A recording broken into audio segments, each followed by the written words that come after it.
Three things you need to know about eye contact. Number one, eye contact is not about looking, it's about locking your eyes to the audience. Number two, eye contact is a good thermometer for reading your audience. And number three, it is you who's supposed to spread your emotions, not other way around. So, what is an insecure eye contact? Because most people, they kind of lack these communication skills because they lack confidence. So people, they look back maybe too much to their slides, more than the necessary.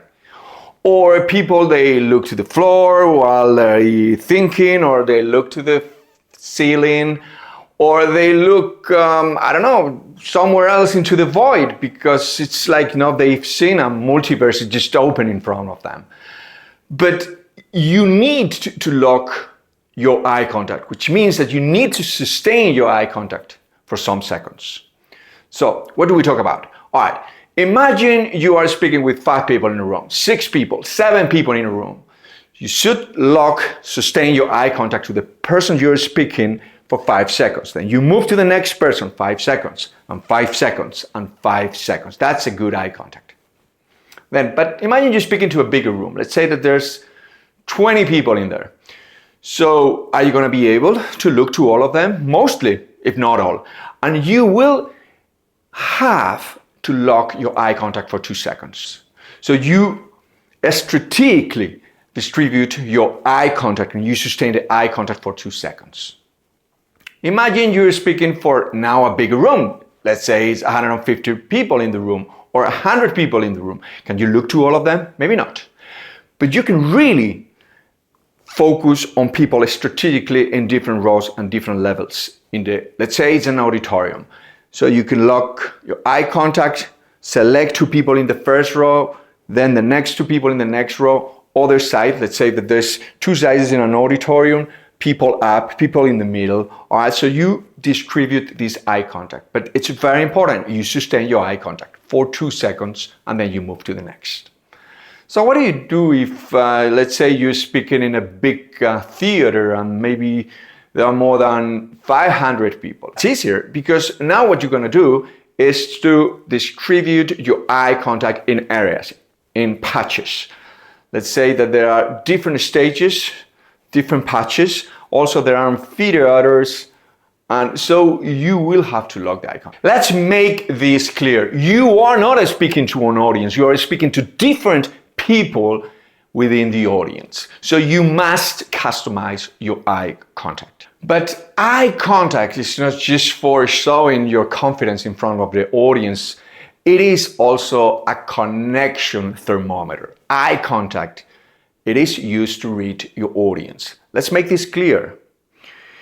Listening is not something you always do while you speak. Listening is always something you should do while you're speaking. So you can read the audience while you're speaking. Are they engaged? Or maybe they are disengaged. They are with their laptops, they are with their phones. Are they interested? Do they get my message? Or they do have poker faces? It's crazy because some people, they don't have this empathetic skill and they just talk, maybe in a monotonous fashion. And then they don't realize that they lost all of the people maybe in the first minute. So the audience is not following them. The contrary is also true. There's people that they get easily influenced by the mood of the audience. They are hypersensitive to the audience emotions and they might get the wrong perception. And this is what happened to me in some stages of my career. I can find myself into this category of people. Now, we are the type of people that we get very sensitive to how's the people doing. So we kind of perceived someone is not following us or the mood goes down. This is what we do. We lower our mood and we get into what we call, it is a downward spiral. And we end up really with a disengaged, disconnected audience because we disconnected in the first place.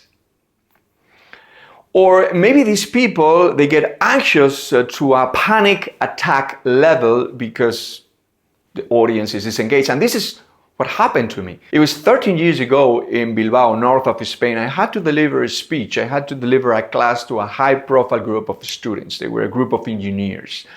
And I started the class and I felt something was not working. I just kind of perceived my audience like really, really serious. They were looking at me like a Hannibal lector used to look to Clarice Starling, like really serious. And this made me anxious. And I did something you shouldn't do in public speaking. And this is this evil chatter that we have to ourselves. It is a chat and we self-sabotage ourselves. I said to myself, oh man, these people are so serious. Or maybe they're gonna think I'm a fake. Or there's still 3 hours to go and these people, they are already disengaged. I wanna get out of here. And you get more and more stressing to a moment in which you are about to choke. Yes, you are about to choke. The whole thing disappears out of your mind. You go blank. So, confident speakers, what they do is they don't allow this inner chat to affect themselves. They stopped right in front. And this is what I did. I thought to myself, what is the only thing I can control? And that thing I can control is my energy. I can control my energy. And if I control my energy, maybe I can get them to be more interested into my message. If I show them I really care about this, maybe they're gonna care as well. And this is what happened. I just focus on my energy, I just focus on my ideas, and then I end up delivering a great, great workshop. So this is what you're supposed to do. You need to read your audience and you need to control the audience emotions in a way. And you can do that because maybe you need to change the plan. Maybe you had a plan A, but now it's time to change to plan B or plan C because you find your audience more tired. That's normal. Maybe you are the last one to speak, or maybe it is too tired. Maybe they had another 2 professors before you. So what are you going to do? Maybe it is time to ask for more questions or to open an impromptu debate, or maybe it is time to share a personal story. What are you going to do? You need to change course and pivot.